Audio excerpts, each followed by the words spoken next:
Okay, I just have two items for all of you at the top.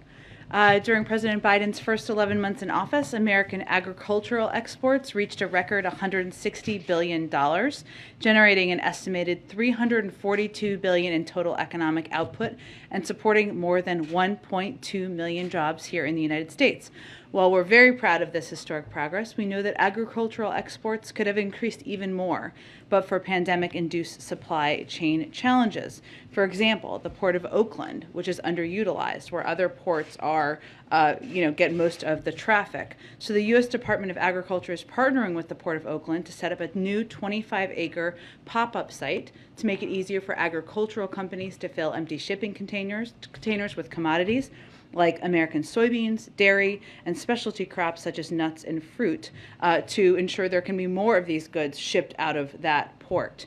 USDA and the Department of Transportation also continue to call on ocean carriers to mitigate disruptions to agricultural shippers by restoring full and fair service to the Port of Oakland, meaning they shouldn't bypass it. They should go there because there's going to be all these big shipping containers of agricultural goods. One other item before we get to your questions. Today, we released the first edition of our bipartisan infrastructure law guidebook to help state, local, tribal, and territorial governments access the benefits from the historic investments in our nation's infrastructure bill. The guidebook is a one-stop shop on the bipartisan infrastructure law and contains the most comprehensive information to date on the more than 375 programs included in the law. And our primary goal with this is to help our partners across the country know what to apply for, who to contact for help, and how to get ready to rebuild, especially for underserved and overburdened communities who may have more limited municipal capacity to navigate funding programs available. We've also published an accompanying data file that allows users to quickly sort programs funded under the law by fields like agency, amount, recipient, or program name to make it as easy as humanly possible. With that, Zeke. Thanks, Jen. I just want to start with tensions between Russia and Ukraine. And we've heard in the last couple of days from some Ukrainian government officials minimizing or downplaying the imminence of a potential Russian invasion. There seems to be a disconnect between Washington and Kyiv here. And is there concerns in Washington that talking up the Russian threat is, in fact, weakening the Ukrainian government? Well, I can only speak for our intention and our responsibility. And we feel it's important to be open and candid about the threat from Russia. It's not just words, of course. You are seeing specifics that we've been laying out here, including over 100,000 troops on Ukraine's borders, amassed on the border with more troops and weaponry on the way. They've also been surging troops into Belarus, which our UN ambassador spoke about this morning, seeing about a surge of 5,000 troops in Belarus with plans for more in the coming weeks. We're also seeing Russia undertake efforts to destabilize Ukraine, including through a possible false flag operation. It's dangerous. We've been saying for more than a week that Russia could invade at any time. I would note, though, that our effort is to ensure we're informing the American public and the global community of the seriousness of this threat, even as we work with the Ukrainians, with the Europeans, to ensure we are not only preparing them and providing them supplies that they need, but standing up and making clear to the Russians what the consequences will be. So I can't speak to the motivation or the reasoning for the comments of Ukrainian leadership. I can only speak to what our efforts are here. And is there any discussion underway in Washington of providing sort of economic stabilization to the Ukrainian government as they try to deal with capital flight and other sort of domestic concerns as this sort of stalemate continues right now? Additional economic assistance beyond humanitarian assistance or other economic assistance we've provided? Yeah. I'm not aware of that, but I can check and see if there's more specifics from our team. On Capitol Hill, there is bipartisan legislation that seems to be coming through pretty quickly that would include potentially preemptive sanctions against Russia ahead of a potential invasion, further invasion. Is that something the president is willing to sign into law should it pass? Well, we are working very closely with Congress on Ukraine and Russia and the tensions we're seeing build up at the border. We've briefed you on the number of conversations we've had, both in a classified and an unclassified format, and we've also had a range of conversations about this legislation. We certainly are encouraged by the fact that there is bipartisan discussions about how to hold Russia accountable, how to have a deterrent impact. Our view is that sanctions can be an effective tool of deterrence, and the deepening sell-off in Russian markets reflects our message to Russia. But we are in these conversations with Congress, and we look forward to continuing those. And just on a different topic, we heard a few minutes ago from Governor Hutchinson calling on the CDC and the federal government to provide more clearer guidance for the American public, I think, as COVID-19 moves from the pandemic stage to a more endemic virus that we all have to live with for some time. Can you speak a little bit how is that something that the president believes as well? And is there a disconnect between the White House's messaging for Americans that they should go about, take precautions, but they can go about their daily lives in the midst of this Omicron surge, particularly if they're vaccinated and boosted, but also the precautions that are taken because the president is the president, the distance between him and the governors, not going to dinner last night with the other governor, things like that sort. Well, I would say first there are a number of precautions that we have long taken from the White House and around the president and vice president, which I think is to be expected. He still participated in the event last night. The president's view, which I think you heard him speak to in his press conference just about 10 days ago, is that COVID and our efforts to address COVID are not going to exist in this current world we're living in now. This is not the new normal, what we're living in this moment. And that's important for the public to understand because right now we're seeing record hospitalizations. We are still living with a range of precautions that change how people live their lives. And in the president's view, that is not living with COVID in a way that it doesn't disrupt your life, given we're still dealing with surges across the country. It is also true, as you heard him talk about, and this is where I don't think there's a disconnect. Maybe it's the use of words, that we have a range of tools that we did not have a year ago, right? And this is something we've obviously been in close discussion with governors about, whether it is, of course, the fact that more than 87% of the country, adults, have received at least one dose, or the fact that we've just ordered a huge supply of pills that is a game changer in many ways, or that we have masks that are now being distributed across the country and tests as well. So we are in a very different place. I don't think we see it as a disconnect. The president's view is that right now we still need to keep our heads down and stay at it to fight what is still surging in parts of the country, but we do have the tools to get to a point where it does not disrupt our daily lives. Go ahead. Can you give us any update on the president's search for a Supreme Court nominee? He mentioned he's going to be having in-person meetings here at the White House. Mm-hmm. Is that something that might begin this week? Yes, I can give you an update. So, as you have heard the president say, he will do his duty to select a justice not only with the Senate's consent, but with its advice. As somebody who served on the Senate Judiciary Committee and was both as chair and ranking member, he is steeped in this process and looks forward to advice from members of both parties on the Hill, as well as top legal experts and scholars across the country, working with the vice president and his team at the White House. And I think you will see those consultations start this week. So tomorrow, the president is going to host Chairman Durbin and ranking member Grassley at the White House to consult with them and hear their advice about this vacancy. Chairman Durbin has worked on 7 Supreme Court confirmation processes. The president has also worked for many years with Senator Grassley and respects his knowledge and views. So this will be part of that process, and I expect we'll have more details to confirm as the week proceeds. The president has said he's going to be, reaching across the aisle, obviously, as he makes this decision. We heard over the weekend Senator Lindsey Graham supporting his fellow South Carolinian Judge J. Michelle Childs. Is bipartisan support a must-have for this president, or something that he would simply like to have?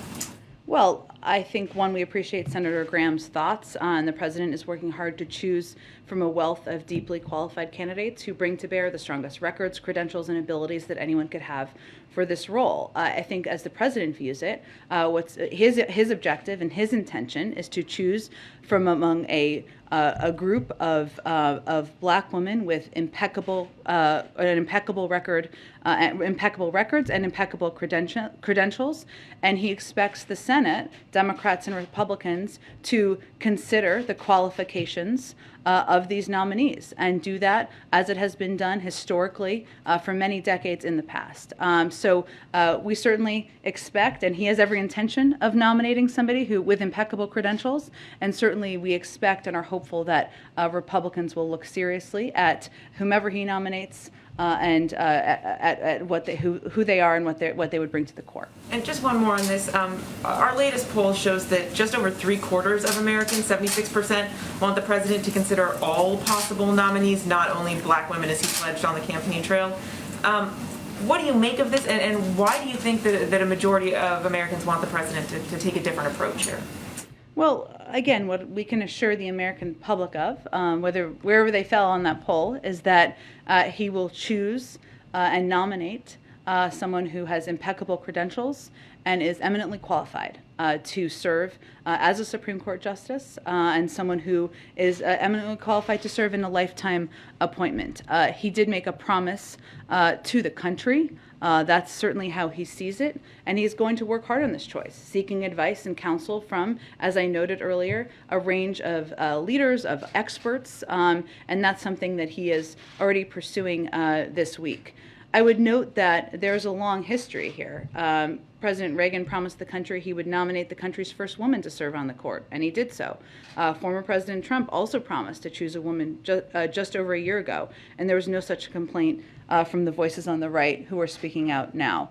But the president's commitment is to deliver on the promise he made to the country, but there's no question in his mind that there is a wealth of qualified, talented black women to choose from in this to nominate. Go ahead. Can you talk a little more about the size of the pool of candidates that the president will be considering? We've heard a lot about a few names that are currently federal judges the president had appointed, but then we've seen some expanding lists. Could you quantify that to any degree? And are all of these women being actively considered for the vacancy, or might it also include future federal positions that the president would also have the power to appoint?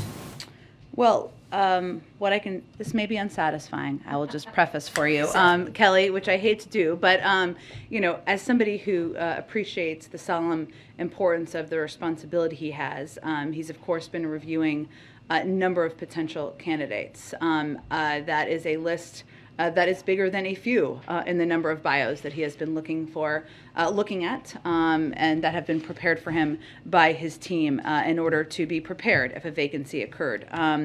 We don't think, and it is important to him to preserve the details of the process, and his intention is to, as you know, put forward a nominee next month. So this is not a many months long process. He is very focused on it and committed to it, but we're not going to get into details of names if we can avoid it, or details of numbers at this point in time. Often for this kind of process, there is a team appointed to work short-term inside the White House to be sort of a guide for that nominee. The term of art in Washington is Sherpa. Have you made any progress on that? We've been making progress and expect we'll have more to announce for all of you hopefully soon. And last question, do you think bipartisanship, the chance to get Republican votes, would be a factor that would weigh heavily on the president among those he would consider? I think the president is going to select a woman, a black woman, who is qualified, who is prepared, who has impeccable experience to serve on the court. He's going to do that based on her credentials, of course having a discussion with her, and not through gaming out the system. He believes that Democrats and Republicans should seriously and carefully consider any qualified nominee he puts forward, as he has done in the past himself. Go ahead. Oh, sorry, I'll come back to you, Jack. That's all right. Sorry, thank you. The members of the economic team have been sort of front-running the jobs number on Friday, saying that the figure could be wonky, of course, of all the Omicron cases we had during the sample period. I'm wondering what your expectation, or the White House's expectation for this report is, and in particular, we've had a lot of revisions of these reports in recent months. Do you think it's time to overhaul how the Department of Labor does this survey, the methodology, that kind of thing? I have no prediction or call for any changes to how the process is run, but what I can tell you is we're looking in preparation for the Friday jobs numbers. We'll get the monthly jobs report, of course, for January on Friday. The way the jobs numbers are calculated is every month is calculated every month is a little complicated, but there are some simple things here to understand that most people don't realize. If a worker was out sick during the week the survey was taken, because the data is taken over a week, and that is what the monthly jobs numbers is based on, and did not receive paid leave, they are counted as having lost their job. Now, that isn't an accurate depiction, and this is why I think you're asking the second question, of whether or not they were unemployed, but that's how it's calculated. Because Omicron was so highly transmissible, nearly 9 million people called out sick in early January when the jobs data was being collected, so during that same period of time. And the week the survey was taken, the week of January 12th, was at the height of the Omicron spike. So we just wanted to kind of prepare people to understand how the data is taken, what they're looking at, and what it is an assessment of.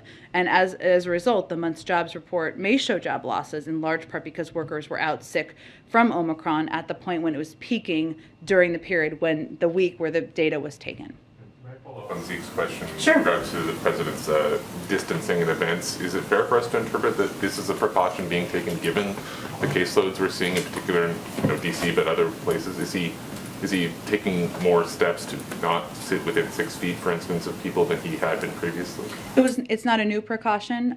We have had a process, and it may look different when people are sitting down, right? Because we don't do as many events with people seated versus standing. But when somebody has their mask off, we make a special effort because they're speaking to ensure that spacing is adequate. This applies to the president and the vice president. For instance, other people spoke today, but we're shoulder to shoulder. So we're just wondering if there's a particular rule for the VP and president. I know that's a precaution we try to take around them. I can certainly see if there's more specifics of additional speakers. Finally, can you give us any update on the Build Back Better negotiations? Is that a fair word for them? Is that ongoing? Can you say whether the president has spoken recently with Senator Manchin or Senator Sinema? I'm not going to give any details on any conversations he's had, per our policy of trying to keep those conversations private.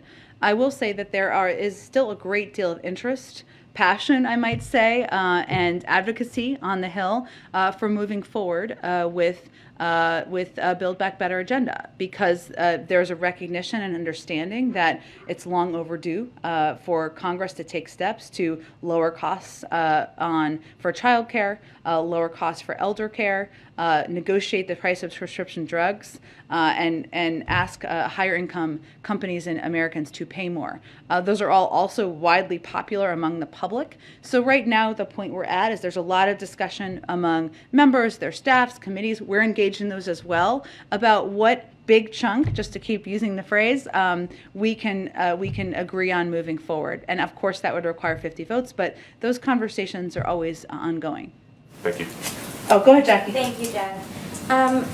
Real quick on crime first. Sure. I wanted to ask about, there was your appearance in Pod Save America. There was a discussion of Fox's crime coverage. And one line has prompted some criticism from people. It was soft on crime consequences. What even is that? Were you speaking in your personal opinion, or is that at all a reflection of the priorities of this administration? Because the criticism is that it would reflect that crime is not a priority of this administration. Well, I encourage anyone to listen to the full context of the interview and the conversation. What I was speaking to was a chyron on Fox News, since you raised it, which suggested this administration is soft on crime with no basis, given we have had many conversations and back and forth with you and your colleagues about the prioritization of the president to ensure that we are working as close partners with leaders, whether it is Mayor Adams, who he's going to spend the day with on Thursday, or others in the country. And the facts speak for themselves. This is what I was talking about in the interview for the full context. In the American Rescue Plan, there was additional funding to support local cops programs, something that every single Republican voted against. I said in that interview that I know they don't like it when we call that out. I'm going to keep calling that out because that's a fact. Also, President Biden has proposed a significant increase in funding for local cops programs in his budget, more than the prior president. That's a fact. So if those facts are uncomfortable, I'm sorry for people who feel they need to be critical, but the president has been a longtime advocate of addressing crime. He's never been for defunding the police. Our Department of Justice has increased funding, has put in place support for strike forces. And the other fact that is never talked about in these Fox packages, maybe in this one, is the fact that gun crime is a major driver of crime across the country. also a fact. So those are pieces I think in that moment I was speaking to. And again, we're about the facts here, and addressing crime is something that is a root of the president's agenda. Appreciate that. And then I want to move on to the DOJ. There is a letter from Tom Cotton today threatening to block the president's DOJ nominees over the Department of Justice allegedly denying 4 deputy U.S. Marshals legal defense in lawsuits stemming from the Portland riots. Is the White House aware of this, and can you give us any explanation for why that would be happening? I'm not aware of the specifics of it, Jackie. I'm happy to check with our counsel's office, I assume, and see if there's something more specific we can get back to you. Thank you. And then on, there's been this leaked video of Border Patrol agents expressing frustration over some of the policies of this administration. I know that we talked last week about flights, and we've heard the explanation for this procedure that they were frustrated over. But this video seems to show that morale is, in a tough place, that these agents are frustrated who are having to carry out these policies. Is anything being done to improve morale? Is there going to be any sort of outreach from the administration to Border Patrol, given that we're seeing more of this come to the surface? I haven't watched in detail the video. I will note that I think it was the migrant flights video. Is that the one that was, or is it different? It's a different video. Okay. I didn't want to speak to the wrong thing.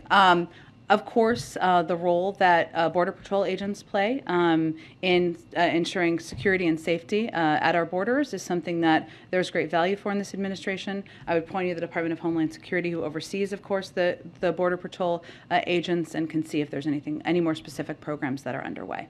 Go ahead, Jeff. Thanks. And then Jeff. Go. A follow to Kelly's question about trying to quantify the pool of Sure. potential Supreme Court nominees. Yeah. A White House official told us late Friday that the reporting in some outlets that there were 3 primary contenders, that was incorrect. I wonder then, for our reporting, would it be more accurate to say a dozen, dozens plural, women under consideration? I understand your efforts. I appreciate them. I value them. But I can tell you that the president feels very strongly about ensuring we're protecting the process. What I was getting at with Kelly a little bit, but let me be a little more clear, is that the number of bios and information that the president has been reviewing was greater than the 3. Okay. On voting rights, what's the president's view on the early bipartisan talks around rewriting, reforming the Electoral Count Act? It doesn't go nearly as far as he'd wanted on voting rights, but there is perhaps new urgency given the former president's comments at that rally and in the statement where he appeared to admit to this scheme to overturn the election results of 2020. Sure. Well, let me speak to that first, and then I'll come around to the Electoral Count Act. So in terms of the former president, his actions represented a unique and existential threat to our democracy, as the president has said many times. But, his remarks this weekend, he defended the actions of his supporters who stormed the Capitol and brutally attacked the law enforcement officers protecting it. I think it's important to shout that out and call that out. He even attacked his own vice president for not, in his words, having overturned the election. And it's just a reminder of how unfit he is for office. And it's telling that even some of his closest allies have rejected those remarks as inappropriate in the days since. As it relates to the Electoral Count Act, as you noted, Jeff, in your question, it is not a replacement. And I think why we keep saying that is because we don't want anyone to suggest who supports it that it's a replacement for the John Lewis Voting Rights Act or other voting rights legislation that has important components of it that would provide a basic baseline and important protections for people across the country who are trying to exercise their fundamental right. We've been open to and a part of conversations about the Electoral Count Act. We've never been opposed to it. We just don't want it to be a replacement for. And lastly, at least 6 HBCUs received bomb threats today. Yeah. The FBI says it's aware of these threats and it's coordinated with the local law enforcement. Has the president been briefed, and do you have anything to say about it from the podium? I will say that these are certainly disturbing, and the White House is in touch with the interagency partners, including federal law enforcement leadership on this. We're relieved to hear that Howard and Bethune-Cookman universities have been given the all clear and will continue to monitor these reports. The president is aware. I don't believe he's received a formal briefing, but he is aware of these reports, and obviously, as you noted, law enforcement authorities would be running point. Go ahead, Jeff. Thank you, Jen. There was a UN Security Council meeting today. Yeah. Russia's ambassador at that meeting said that the West's assertion that Russia has amassed 100,000 troops on the border has not been confirmed. And China at that meeting also said that it did not view Russia's troops as a threat to Ukraine. Wondering about the White House's response to those two comments. Well, those are also the two countries that voted against the meeting proceeding, the only two, right? I would note that we have based the information we have provided to all of you on substantive reports out there, our own assessments, our own coordinated intelligence gathering with our partners on the ground. And those are assessments that are, as you know, Jeff, are also made by the Europeans. Now, again, Russia has the power. They are the aggressor here. They have the power and ability to de-escalate, to pull their troops back from the border, to not push more troops to Belarus, to take steps to de-escalate the situation on the ground. But we know, we see with our own eyes. You have heard members of our defense team, our Secretary of Defense, as well as General Milley speak to this in very specific detail, as well as our UN ambassador this morning. It is not our preference to be having these conversations. We'd prefer there to be de-escalatory actions by the Russians. And China. Look, I think that I can't speak for the motivation of the Chinese. They can speak for that themselves. Obviously, we would encourage any country in the world to be part of an effort to de-escalate, to protect and respect the sovereignty of Ukraine, and to make clear that a global value is not allowing one country to invade and take land from another. Do you have any more details on your plan to impose sanctions on on the Kremlin's inner circle? Let me see, Jeff. I know there were some reports about that over the weekend. That has been, as it was back in 2014, as I think you probably remember, a part of what we have been considering. I can confirm we have developed specific sanctions packages for both Russian elites and their family members if Russia further invades Ukraine. These efforts are being pursued in coordination with allies and partners. The individuals we've identified are in or near the inner circle of the Kremlin and play a role in government decision-making, or at a minimum, complicit in the Kremlin's destabilizing behavior. Many of these individuals are particularly vulnerable targets because of their deepened financial ties with the West, meaning they would be hurt by sanctions that are tying them to Western financial systems. I would also note that this is just one piece of our effort to hit Russia from all angles, and this is when Jake Sullivan came here several weeks ago and talked about how this will be far above and beyond what we're considering 2014. A lot of what we did in 2014 was around individuals, right? And we're talking about major parts of the financial system. But there is a package. We have developed specific sanctions packages for both Russian elites and their family members. Go ahead. Thank you, Jen. Zooming out a bit on Ukraine more, does the president consider as a risk that the different simultaneous things going on right now? You've got North Korea upping its missile game. You've got the Taiwan Straits probably has never been more tense than it is now, and of course Ukraine. Does he fear that there's any link between these things, not in some kind of coordinated master plan, but that at least one of those, each place is watching the other and will take its cues, and then maybe how Ukraine goes forward could provide a lesson to the other challenges that it's facing? Well, I would say, one, North Korea has been doing missile tests, dozens of them in prior administrations. And obviously we've spoken to it each time that has happened. The door to diplomacy remains open, and we have conveyed that clearly. We are very careful not to combine all of these pieces into one, because they are all different circumstances. There is also, if I flip it a little bit, I would say a clear value that we need to stand by, which is the belief of the United States and our NATO partners and other countries, of course, around the world, that you can't just stand by and accept one country trying to invade and take land from another country. And this is also about protecting the sovereignty of a country. And that is a value that's important to stand by as well. So as we are as the president and other members of our national security team are conveying that very clearly, privately and publicly, that's also sending a message to other countries around the world. If you look at what President Putin's stated objectives are, or his spokespeople, I guess I should say, he wants to divide the West. He wants to divide NATO. The opposite is happening. There's been more than 200 engagements with NATO countries. We are united. Fiercely united and standing up to what we see as aggressive behavior, bellicose rhetoric, even as we're leaving the door to diplomacy open. Thank you. One on the Olympics. Does the president have a stand on this debate of whether athletes should be able to express political or human rights or anything non-sporting views at the Olympics? I know the Olympics has got some rules, but the Chinese came out today with some pretty tough statements warning people not to step out of line. What would the president's reaction be if an American athlete gets up on that stand and says, does something? I think we spoke to this last summer and conveyed a support for freedom of speech of individuals. Go ahead. Just today, we've heard Russian diplomats say it's a hysteria, PR stunt, megaphone diplomacy to describe how the U.S. has been talking about what's going on there. You've also said diplomacy is still the path that there is still that General Milley was very strong about that. At what point do you decide Moscow's not interested in that and that it will have to shift from the we really want to do this to clearly they're not paying attention at this point? Well, I think what's important to note here is our view is that the door to diplomacy should always be open. And that is what the president, our Secretary of State, our Secretary of Defense have been conveying. I think the State Department confirmed this morning that our Secretary of State will be talking with Foreign Minister Lavrov, I believe tomorrow. That would be a next step in our diplomatic efforts and engagements here. But I think we've also been very prioritized and focused on, and you saw our UN ambassador do this at the session this morning, calling out what we see as misinformation and propaganda at times by Russian leaders and others, because it's important for people to know and understand what the facts are.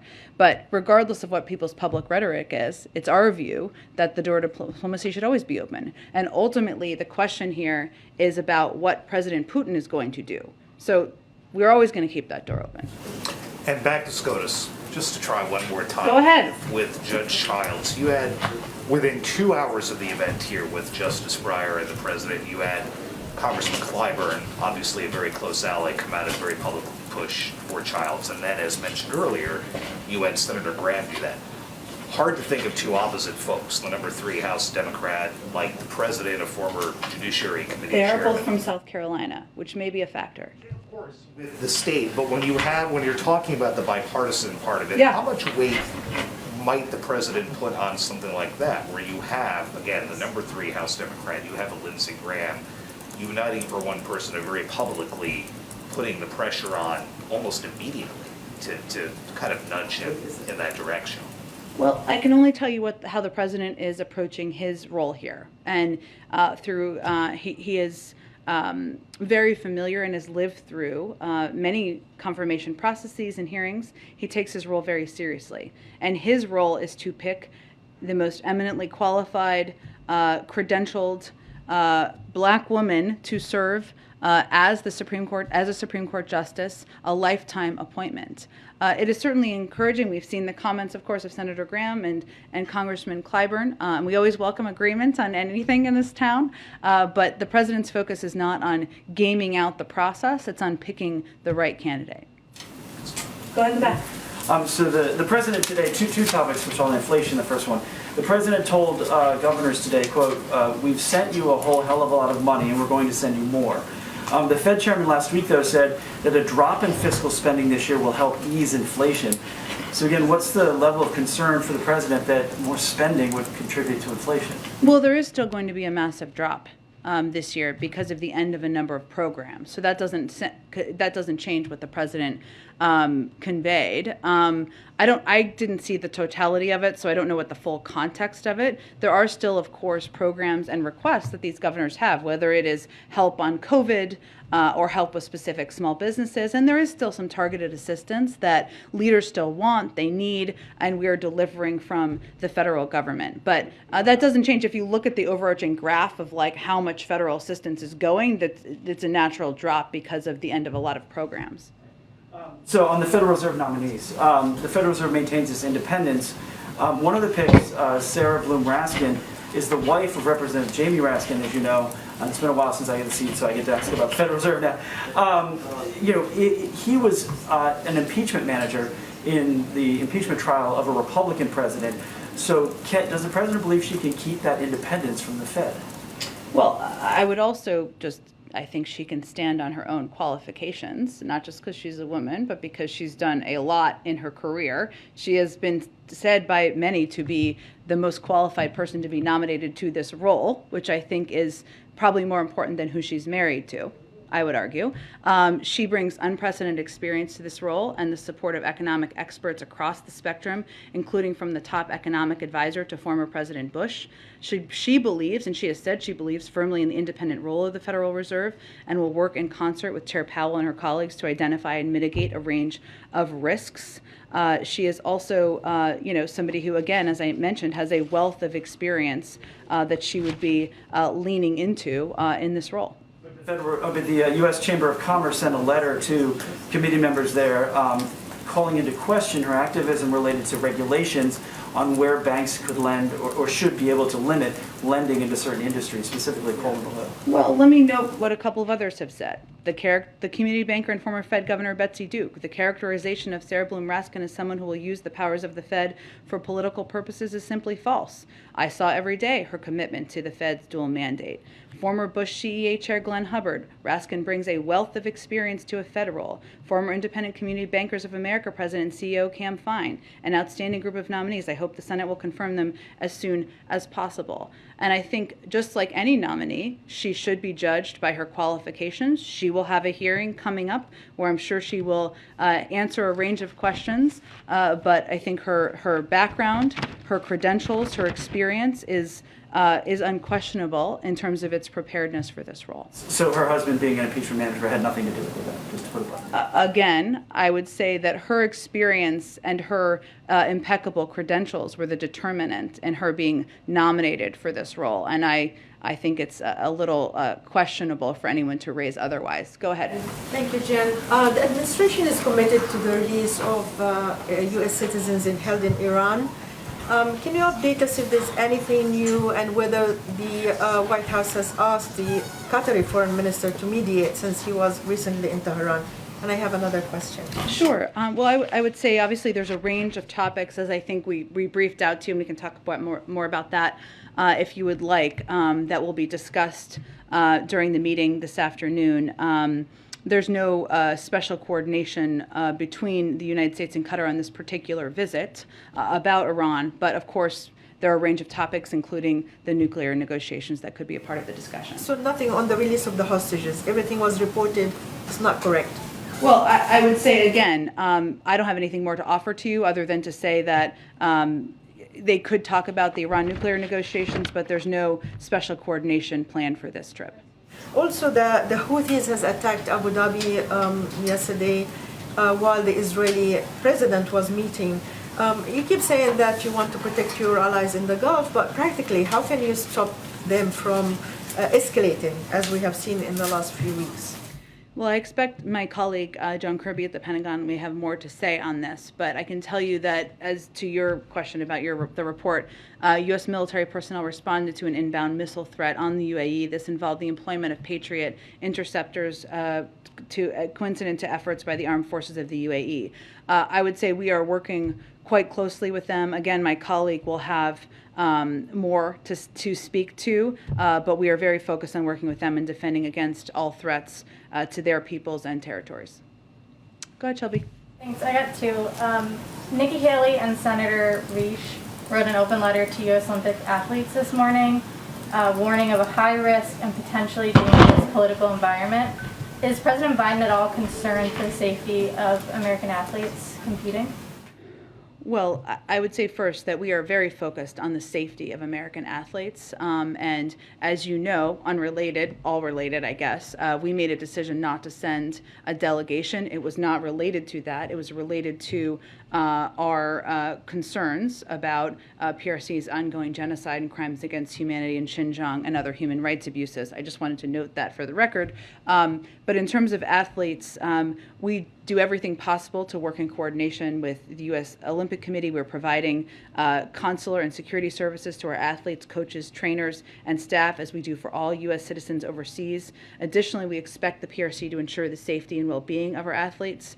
They have our full support. We are 100% behind them. We've also provided the U.S. Olympic and Paralympic Committee and corporate sponsors with briefings as well, and we will continue to work in lockstep with them. And then going back to crime, I know you noted the president is not for defunding the police. He has initiatives on combating crime, but we are seeing crime surge in major cities. And the president's poll numbers on the topic, there was he had an approval rating on crime was at 36% in one December poll. Does that indicate to the White House at all that Americans feel Democrats are out of touch when it comes to safety or criminal justice? And what's the administration's takeaway to these numbers and the rise in crime?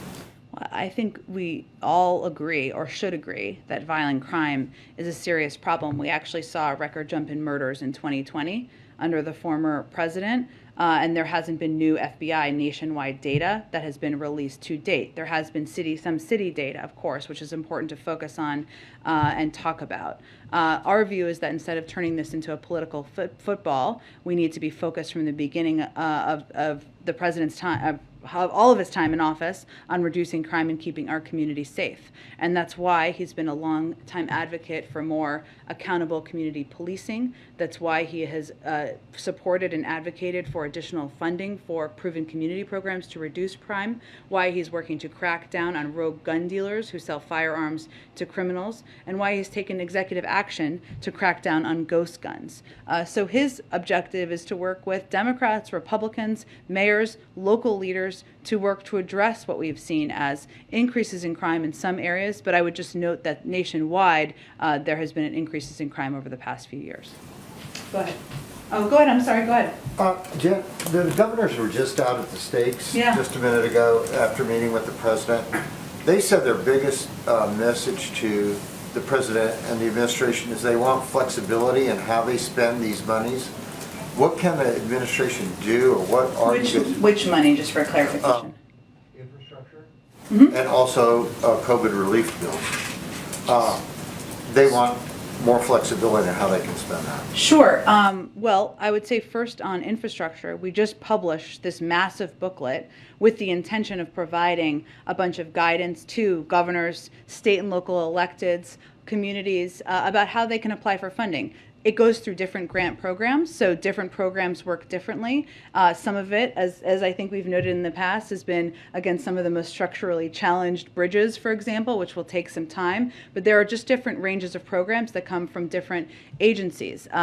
Obviously, if there are lead pipes in their state or communities or schools, those are things we're going to replace. That's pretty clear. But there is a lot of, hopefully, comprehensive information in this lengthy booklet about how, or book, it's a big book, about how to apply for grants, a follow-up for how to ask questions as they come up as needed.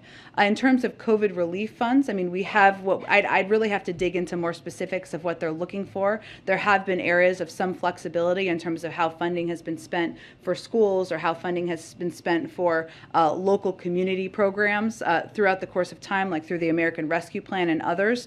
So I'd have to look at the greater context of what their exact issue is. Okay, and the final question, what is the federal government going to do to supply, or any supplies going to the Northeast states that just got hit by the blizzard?